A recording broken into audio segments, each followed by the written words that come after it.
Begumpet Shri Ramalingeswara Hanuman temple నుండి బయలుదేరిన శ్రీ శబరిగిరీశ మహాపాదయాత్ర సమితి వారి 3వ సంవత్సరం మహాపాదయాత్ర 22వ రోజుకి చేరుకుంది.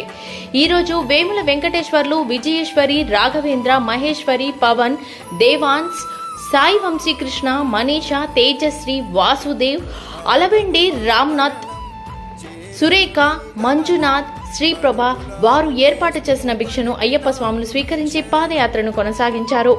ఈ రోజు వరకు మహాపాదయాత్ర 719 కిలోమీటర్లు చేరుకుంది.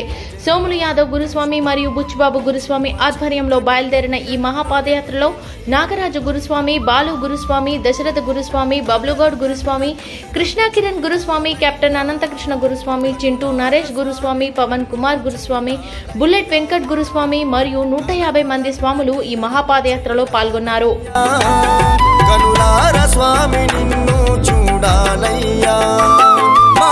శబరిగిరీశ మహాపాదయాత్ర మరవమయ్యా, ఆగదు మా పయనం, చేరదు నీ గమనం, అడుగులాడుగేస్తూ పలికినాము నీ శరణం.